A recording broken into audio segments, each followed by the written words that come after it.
Okay, so without further ado, let's get started about a very, very hot topic. And maybe Sasaki-san is right. I hope he's not. I hope it's not too complex, not too difficult. But it's certainly a topic with many different angles and many different viewpoints. The Kuril Island and the Kuril Island dispute. So there is a little insert here of the map. As you all know, Hokkaido. And if we are talking about the Kuril Island dispute, we are mainly talking about these small little islands north of Hokkaido, Habumai, Shikotan, Kunashir, and Iturup. And I probably do not pronounce it correctly, but there are, if you look a little bit further north, there are more islands there. They're the northern Kurils. And here we have Sakhalin, who also plays a role in this whole spiel. So this is, geographically speaking, these are the Kuril Islands. So I'm sorry about the font size. It's a little bit small, but we did put a lot of information on this slide. I'm also sorry that I changed the slides a little bit yesterday when I was studying. So I hope you can follow along. I tried to keep the font size of the new slides a little bit bigger. So the current situation, there are currently 56 islands and a lot of small rocks coming out. It's a volcanic island. The nature is very, very pretty. I've never been there, but I heard it's very, very pretty. The weather is rough and tough. A lot of fog, a lot of storms, and very, very cold. It comes no surprise being that it's north of Hokkaido. The total land area is about 10,000, a little bit more than 10,000 square kilometers. Now, compare that with a normal country, same size as Cyprus or Lebanon, approximately. The total population is a stunning 19,434 people. So very few people live there, and the primary occupation is still fishing and recently fish processing. Military, the main responsibility for defense is the 18th Machine Gun Artillery Division of the Eastern Military. This is a Russian outfit, and they are supposed to defend Russia there, but they are working with quite outdated equipment. But Russia, through its President Putin, has announced that it starts construction of 2 new military posts by 2013, and the island's airfield were being refurbished. Also, 2011 was reported that the K-300P Bastion P system, well, you can't forget about that. Those are rockets. The system was being deployed on the island. So there is a renewed interest of Russia to strengthen its military on the Kuril Islands. All of the islands are under Russian jurisdiction, but Japan claims that the 2 southern large islands, Iturup and Kunashir, as part of its territory, as well as Shikotan and Habumai islands, which led to the ongoing Kuril Island dispute. So the 4 islands that we saw on this slide are being disputed as being Japanese, whereas the Russian claims it's Russian territory. So that is the issue. So if we want to get a kind of idea of the political mess this is, have a look at the map, the full map of the Kuril Islands, the northern and southern Kuril Islands, and we see a number of years. First 1875, 1855 and 1945. These are the boundaries, the land borders, the rule under which the Kuril Islands were. So let's first have a look at history going to 1855. So this is actually the border, as these are the 4 islands here and the northern islands over there. So in 1855, there was the Shimoda Treaty that divided the northern and the southern Kurils. The Shimoda Treaty was a treaty between, obviously, Russia and Japan, and actually it was an attempt from Russia to get more influence in Japan. At that time, also the United States were trying to get influence. Russia was expanding eastwards. They were going to Alaska, and they were expanding eastwards, and they needed Japan as a strategic partner. So this was all through negotiations, and they were trying to expand their influence, and they were trying to settle land territory. They came up with this treaty that divided the northern and southern Kurils. But there was kind of misunderstanding of how everything was going, because there were settlers, especially in Sakhalin. And let's go back here. Oh, we cannot see it. Let's go back to the first base. Here we see Sakhalin. The southern part of Sakhalin had a lot of Japanese settlers, people that came to live in Sakhalin. And that conflicted with the Russians that were also settling there. So there was a kind of unclarity of to whom actually the Sakhalin belonged to. I think you call Sakhalin Karafto. So in order to settle that, there was a second treaty, and that was the Treaty of St. Petersburg.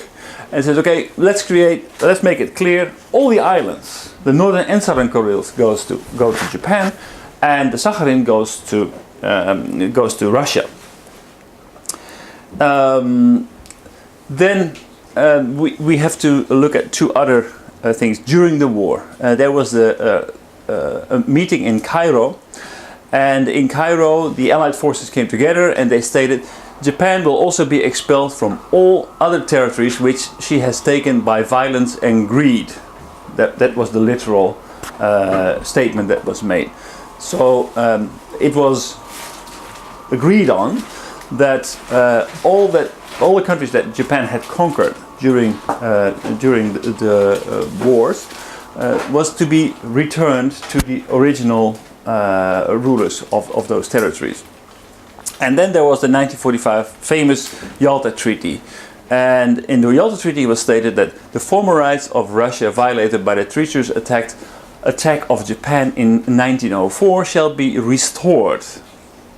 The southern part of Sakhalin, as well as the island adjacent to it shall be returned to the Soviet Union.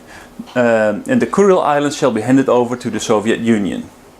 Okay, so that is important. But what happened in Yalta was that the United States, the Allied forces, wanted Russia to help them to attack Japan in order to force them to surrender. In order to do that, they needed to make a gesture to Russia, to the Soviet Union, and they made this statement in Yalta. Okay, so Russia, if you enter into this war, you will get, in exchange, you will get the Kurils back. So that was the promise that was made. And then later on, there is a record of a letter that Truman sent to Stalin and said, wait a minute, actually we never really intended it to be this way. We actually want you to make a settlement, Soviet Union, a settlement with Japan. So there is a lot of unclarity of what actually was agreed to in Yalta. Then a very important meeting took place in 1951, and that was the San Francisco Peace Treaty. The San Francisco Peace Treaty was actually a settlement of signing the peace, realigning everything, and putting a big line under everything that happened in World War II. So the San Francisco Peace Treaty that says that all the Kurils go to the Soviet Union. That was part of the San Francisco Treaty. But the San Francisco Treaty was actually never signed by the Soviet Union. So that's important, because the Soviet Union was very upset. The whole San Francisco Treaty was drafted by UK and the United States. And the Soviet Union had many objections. For example, the role of Japan as an allied force that could actually be aggressive towards the Soviet Union, and all kinds of other elements that were ignored and were not in line with the best interest of the Soviet Union. So they had many reasons not to sign the San Francisco Treaty, and one of them was this Kuril issue. So here more obscurity started to occur. So what was the value of the San Francisco Treaty? But what was important was actually, okay, even though it was never signed, what was actually the intent of the San Francisco Treaty? And this is where Japan and Russia and currently Russia at that time, Soviet Union, have different interpretations. Because according to Russia, it was agreed that the Kurils, the northern and southern Kurils, would be handed back to Russia. Whereas Japan says, no. Actually, part of the intention was that the Kurils would be brought back. And the Kurils, as was the case in 1875, were actually not these 4 islands, because that was by peaceful agreement. That was not been obtained through force. That was something that we agreed to.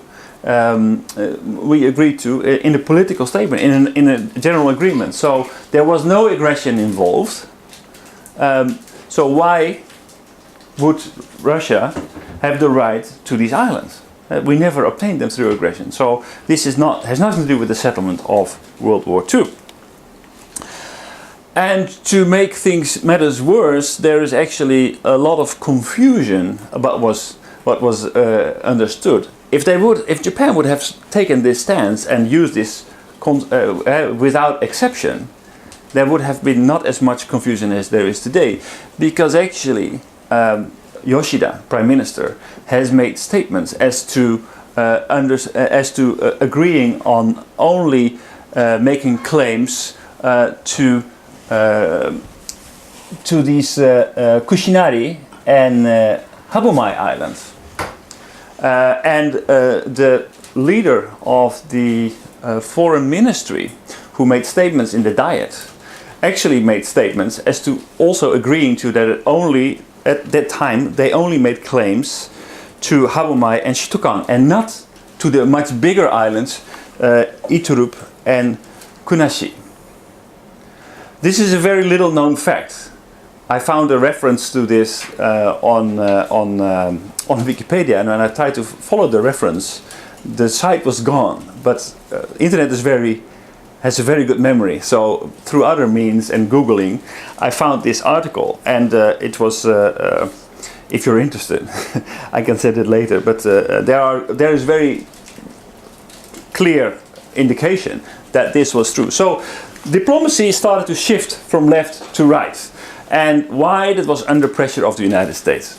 First, the United States wanted Japan to give all the Kurils back to Russia, because they wanted to make a deal with the Soviet Union.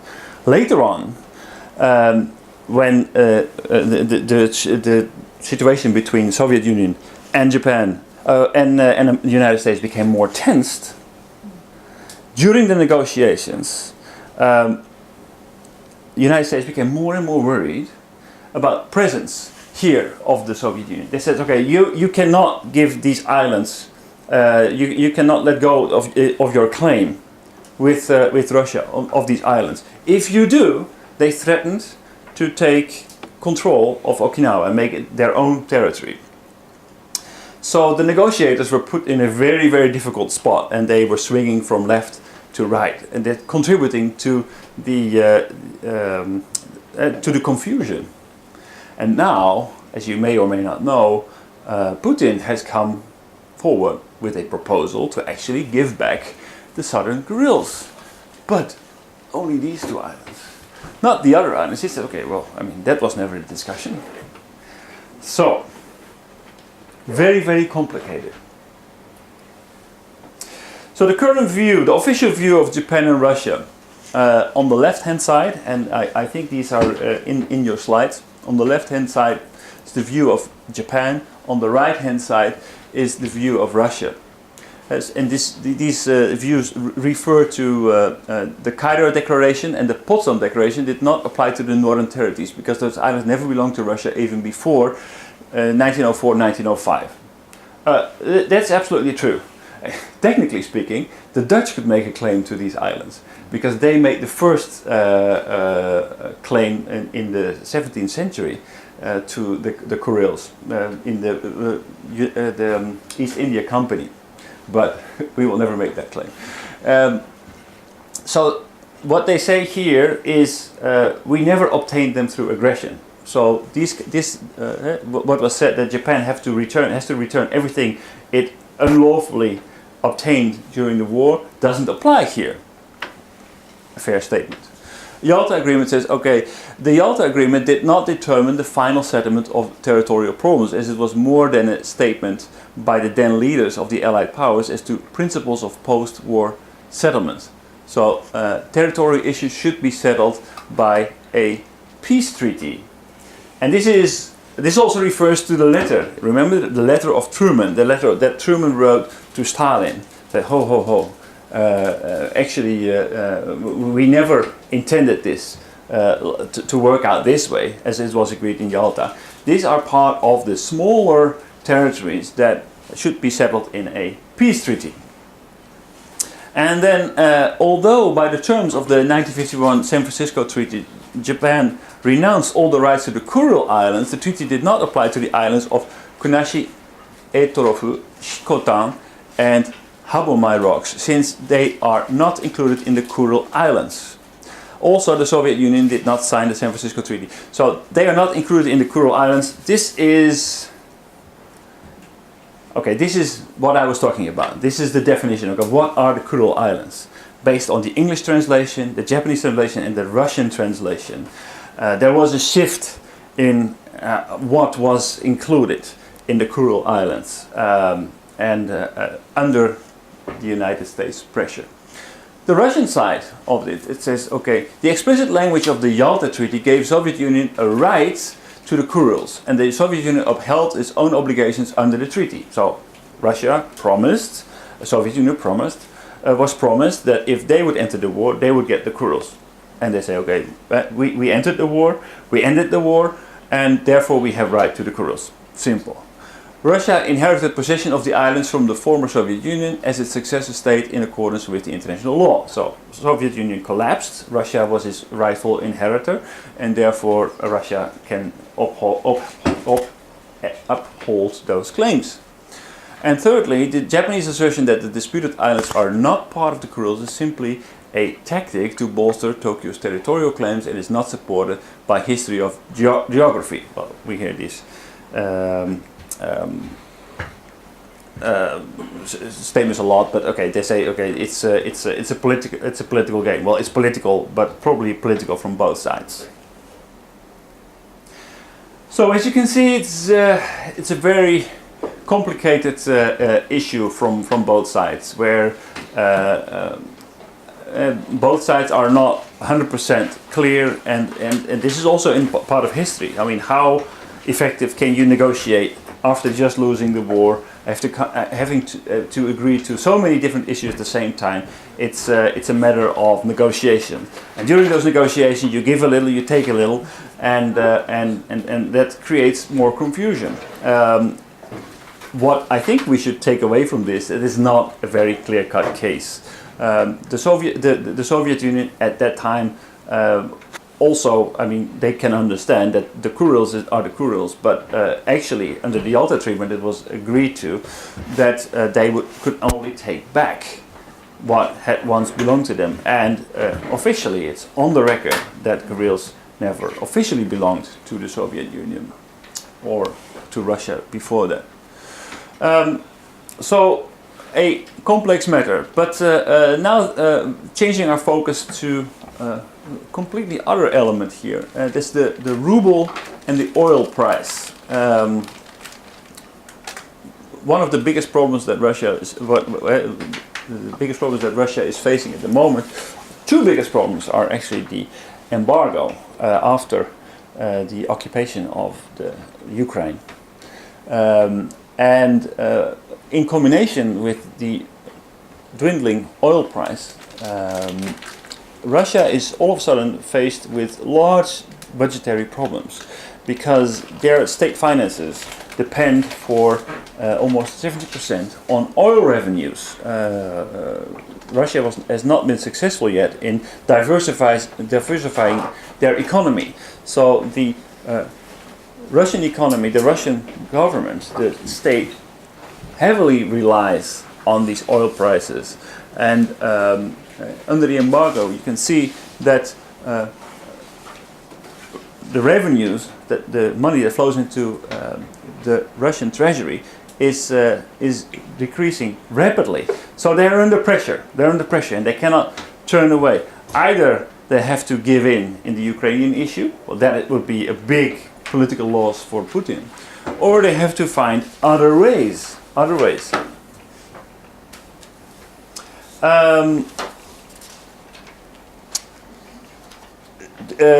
I didn't make this slide. I'm not really sure. Merkel visited Japan for supporting Putin. I added the question mark. I'm absolutely not convinced that this was true. I made this slide, Yes. and Russia has claimed the rights of the Kuril Island, including the Ryukyu Island, which Japan claims our Japanese territory. But recently, the economic situation is very changed, and this is a hypothesis, but maybe Russia will sell the 4 islands of Kuril Island. But Putin or Russia cannot say about it because the policy of the Russia cannot change for the nationalities, and so maybe Japanese government also cannot claim strongly for the international security, and so maybe it is need to some other player or players for negotiating this dispute between Russia and Japan.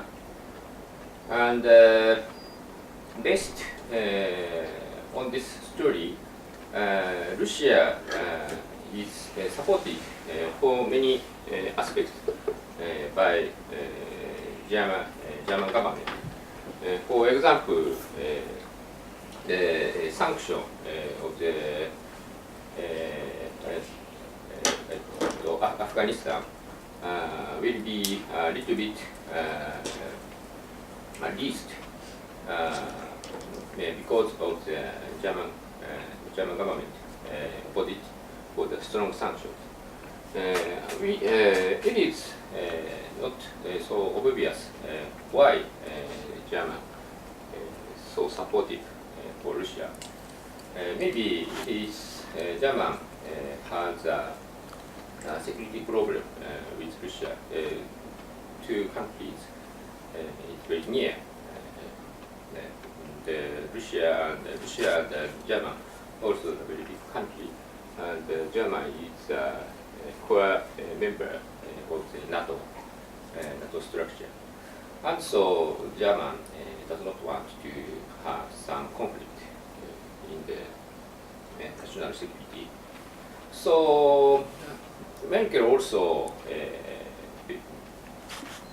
may be very anxious about this Kuril Island dispute because if Japan and Russia will have a conflict about this strongly, Putin cannot route the options for stabilizing the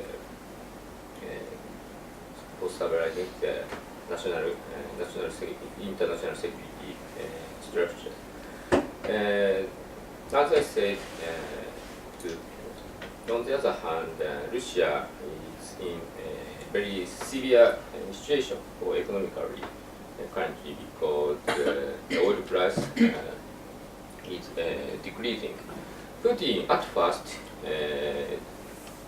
said that the oil price would be recovered until this summer, but currently oil price is about the line of the $40 per barrel, and maybe it will not be recovered for 2 years.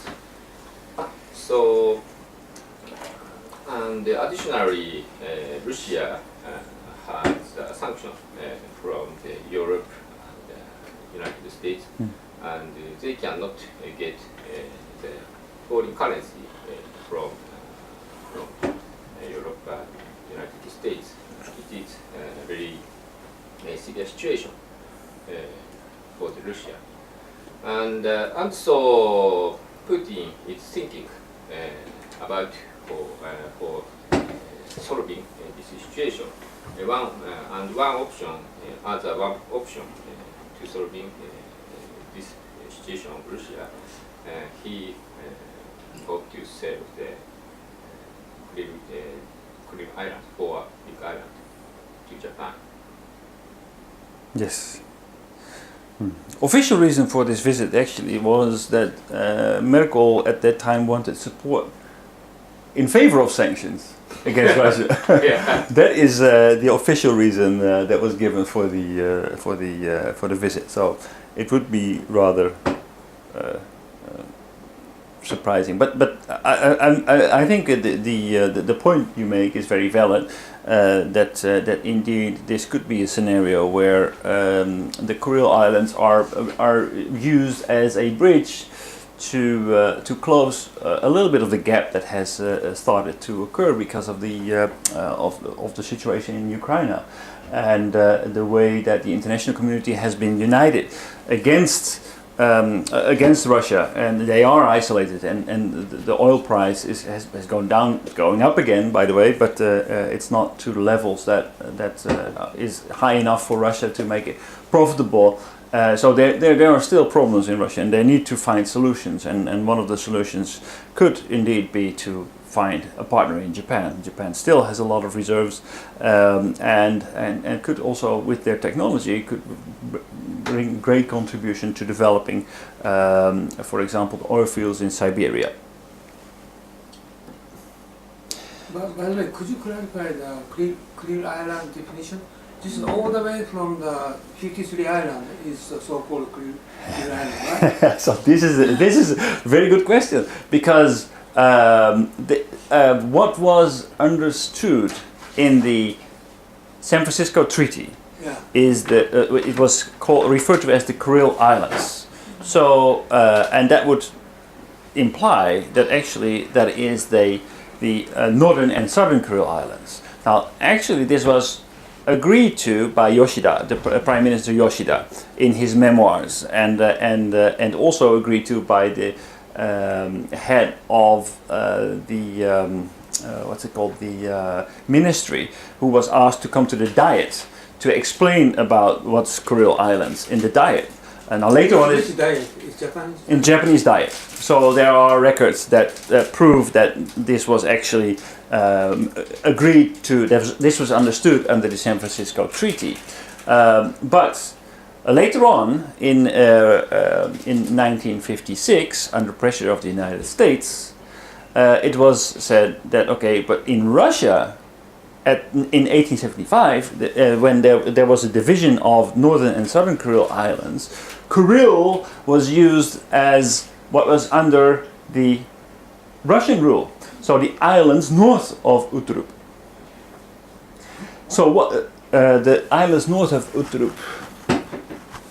So So this was in 1855, right? So those 4 islands were part of southern Kuril. Yeah, Southern Kuril. Okay. And this was northern Kuril. Okay. So later on, in 1875, they said that there was confusion about Kurafto and these islands, because people were settling, Japanese people, Russian people were settling, and it was unclear who had what. So they revised it in St. Petersburg and said, okay, everything will go to Japan. Everything will go to Japan, and we will take. Russia officially claims Kurafto, to make it clear. But in 1945, under the Yalta Treaty, this was taken now by the Soviet Union.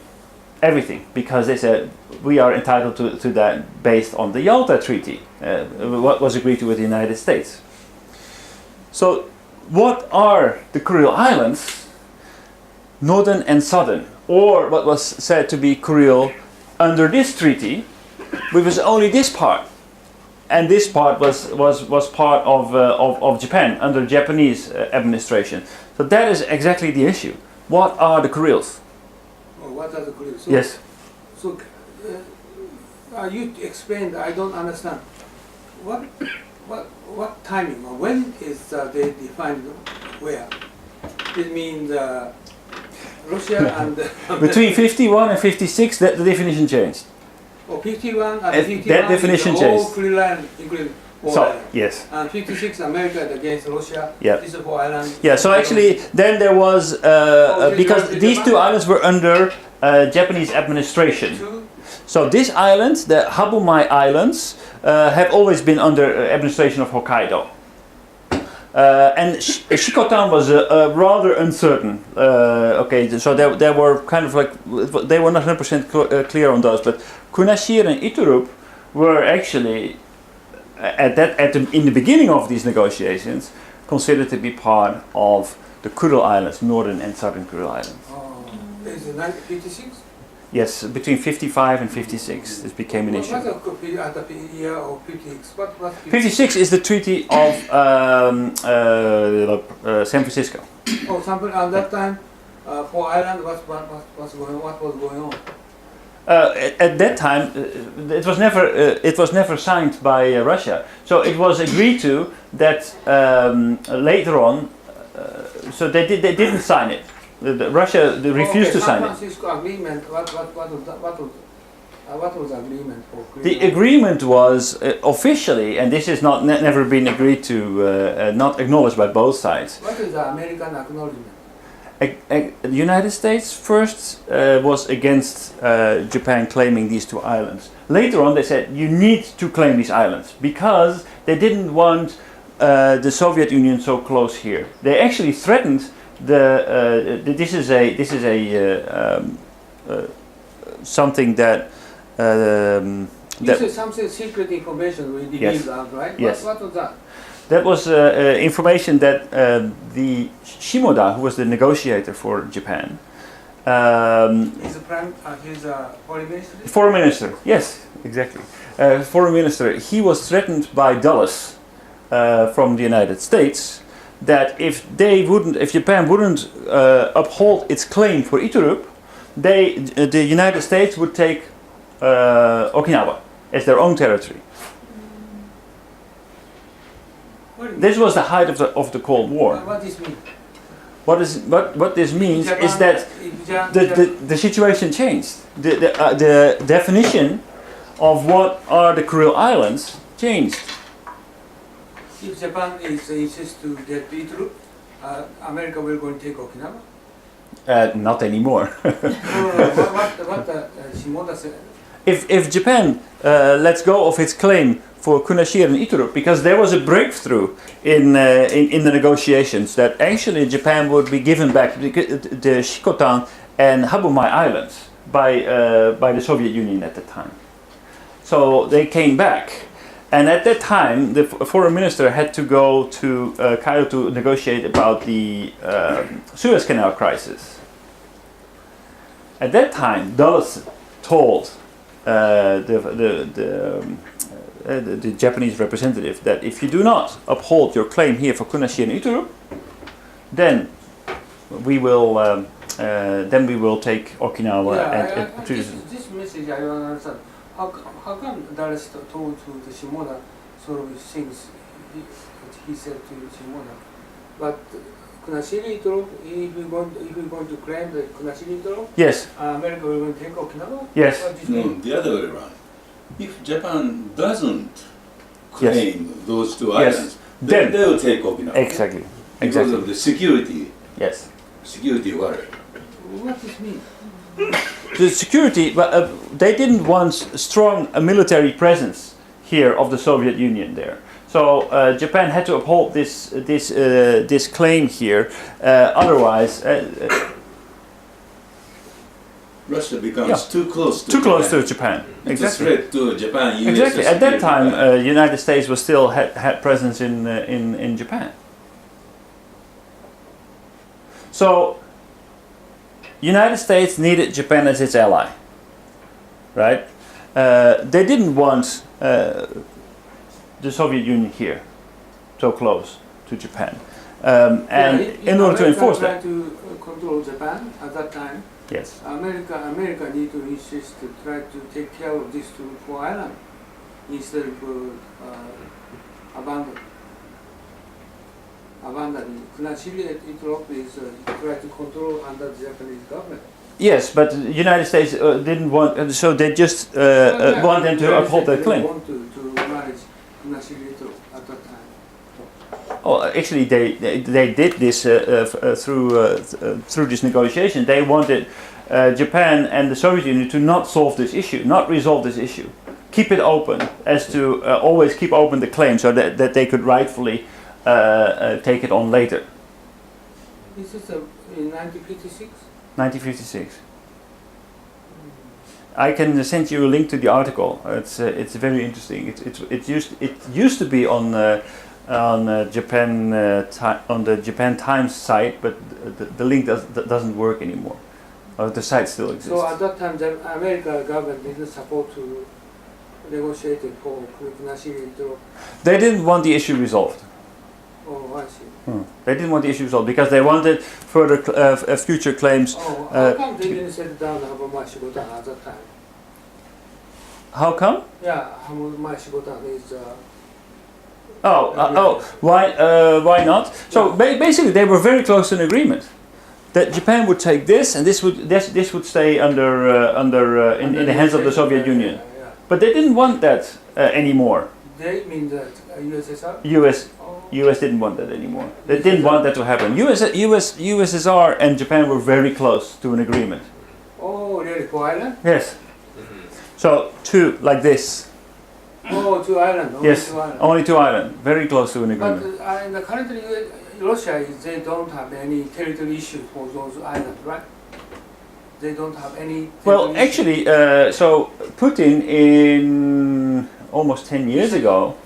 issues. Is that something? Yeah. He came here to actually discuss the return of these islands to Japan. Oh, These two really? islands, yes. Can he persuade? But Japan said you don't need to come if you're not going to give us back the four islands. But the Russian ordinary people, they don't think about two islands support to back to Japan, right? Well, actually, and it becomes even more complex because the people who are living here, there's a very small society. They were attracted to come here under You said Stalin. 19,000 is all 53 islands? Yes. So few. So 85% lives here. No? But the Russian government, they don't think for island is they don't have any territory issues, right? Well, actually, they are also not so sure about this Oh, it means because this was actually what they understand to be the issue when they were in the negotiations. Putin thinks this is negotiable to Japanese government. He Yes. has he thinks this is capable to persuade the Yes, nation. but this is 10 years ago. Yeah, but now it's not 10 years ago. But at that time, even though at that time he believed this is negotiable to Yes. perfect their Yes, nation. yes. Nation. So he was going to make a deal regarding Shkotan and Habumai. But how come he just had also right to negotiate for two island, even though without talking to their ordinary people or their nation, their people? But I'm not sure whether he wanted to give them away for free. Like usually Japanese government, American government is a territory issue, very serious issues. So without nation agreement, they can do anything. But he said. But at that time, don't forget that at that time, the majority of the people who lived here were very poor. Everybody wanted to get out of these islands. Please give them back to Japan. No, I'm talking about Moscow people. Yeah. They are Moscow people. Their population is 160 million, right? And before talking about these issues, they need to get acceptance for their nation. Otherwise, he can speak of territory issues, right? The people on these islands, in majority, wanted to become part of Japan.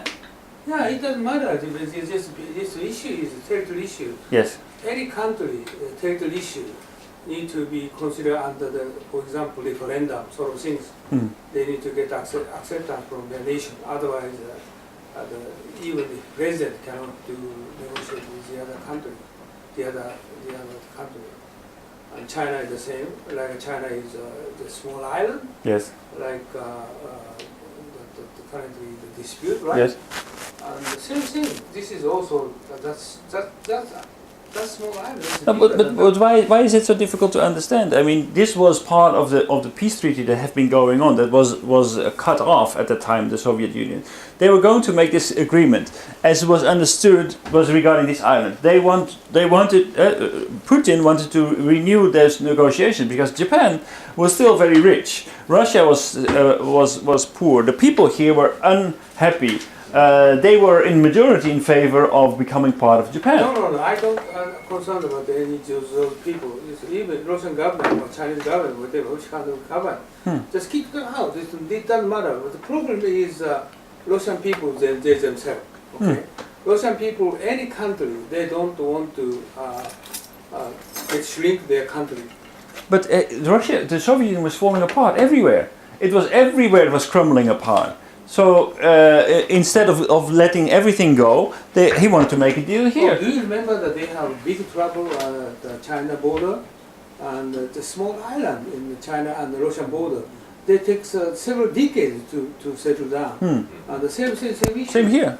Yeah, same issue. Yeah. But president cannot settle by himself, even though the parliament cannot decide. Oh, this is Putin. This is not anybody. This is my issue. This is my big issue. This is four islands. It's if Putin can decide, okay, we're going to four islands, we can return to Japan. If he can decide by himself, it's more easy to negotiate because currently, as Sasaki explained, oil is slipping down, and also the Russian ruble, Russian reserve is already spent one fourth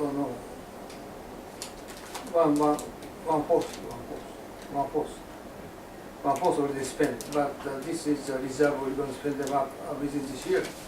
And early next year they need to pay 200 billion US dollars for their national owned company return to their debt. So if Putin wants to sustain his position next year, he needs to get 200 billion US dollars. He needs to get money from somewhere. But consider for that, Europe will not pay, and America, of course, they don't pay. We have some other China issues too. committed to pay to Russia, but only 200 billion. The maximum payment is 20 billion. Okay, Putin don't want 20 billion. It's insufficient. Then he needs 200 billion. There's only one country in the world, Japan, and that's the reason that just who's the Yukio? What's the name of former Prime Minister? Yukio. Hatayama? No. This is Democratic Party of Japan. Democratic Hatayama? Hatayama, yes, Hatayama visited the Crimea. And the Crimea, why he visited Crimea? Because of he just the Crimea. Okay, this is Russian territory. he announced to the Putin, and Hatuyama said to the Putin, instead, Kuril Island is belonging to Japan.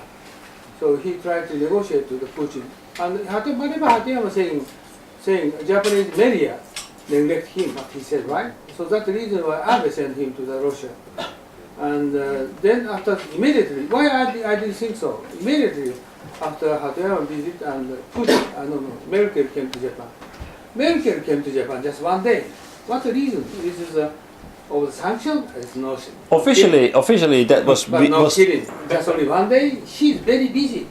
One day. She don't want to come to Japan, and Putin asked Merkel, okay, please, brother, sister, please go to Japan. And Merkel told to the Putin, oh bullshit, what the hell are you talking about? I'm very so busy. Then Putin asked, do you know Putin and Merkel relations? 24 hours Putin called to her, sister, please listen to me, and I want to give you some 10% of the $200 billion money back to you. And Merkel is also have lots of investment to Russia. Okay, he has lots of owes to Russia, and Russia owes to Merkel. So Merkel reluctantly come to Japan one day and negotiate to the Abe and talking about this island. And then she's back to Russia. Why Putin asked to her? It's obvious. Japanese foreign ministry, they have no negotiation skills. Nobody can negotiate with Russia. Nobody. And even though Abe's cabinet, they don't have the skill to doing business with Russia. So Putin asked to the Merkel. Germany power is very strong for negotiating solve the territory issue. So she came to Japan instead of a Japanese foreign minister.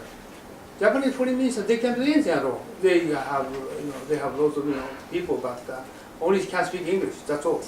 And so just Merkel visited Japan. Then since then, what's happened is Putin and Japan Abe negotiating. Okay, we're going to send the Russian foreign minister to Japan this year. And Abe asked the Russia, okay, it's possible invite Putin to Japan.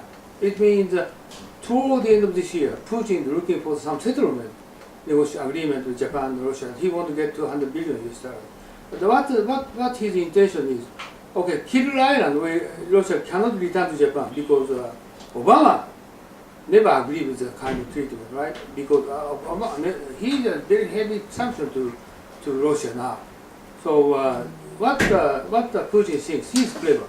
Okay, Kuril Island will just give you free, but give you free, no conditions, unconditionally free.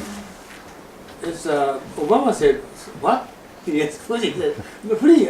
We have lots of islands, lots of they are saying, well, no problem at all.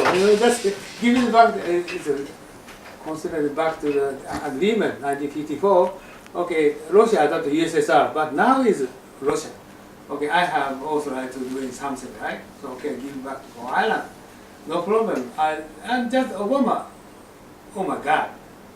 Then instead, what is thinking about Putin? I don't think about it at all. But actually, Putin is thinking he's a very clever guy, big boss, okay?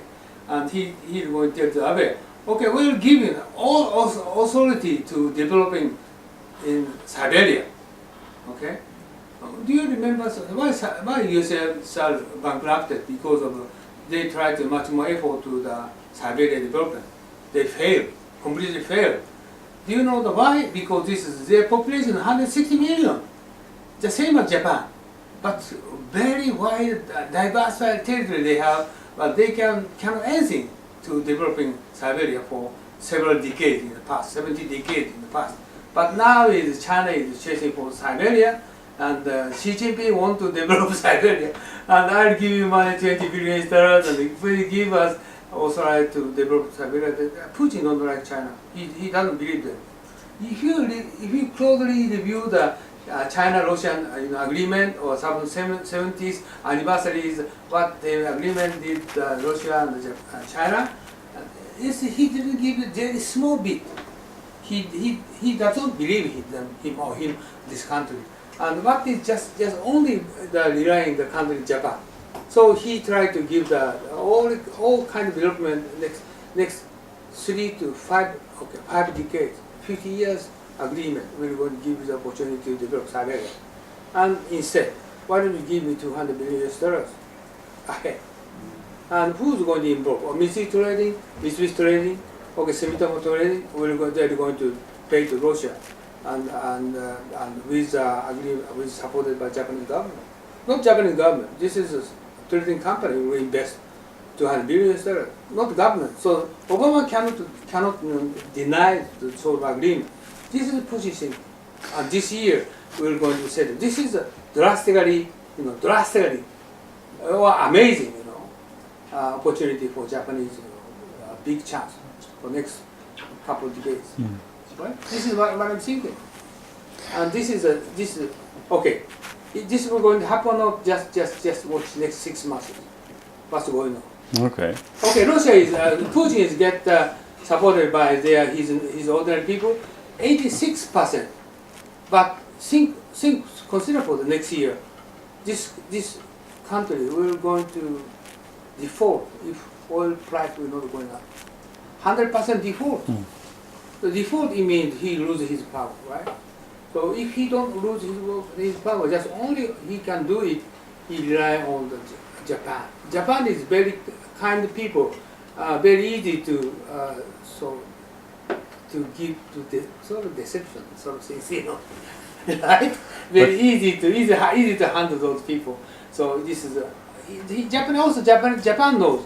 They try to develop the oil pipeline, gas pipeline, and Mitsui and Mitsubishi involved developing oil pipeline, the Kamchatka Island, and then finally developed. And after developed, Russia asked them to get half of authorization back to Russia, and they did, right? So Japanese know that, and Russia knows that. Okay, after we give them the Siberia development, and then since then, okay, after that, Russian government asked Japan, why don't you give us some sort of profit, which you develop, you get success, whatever.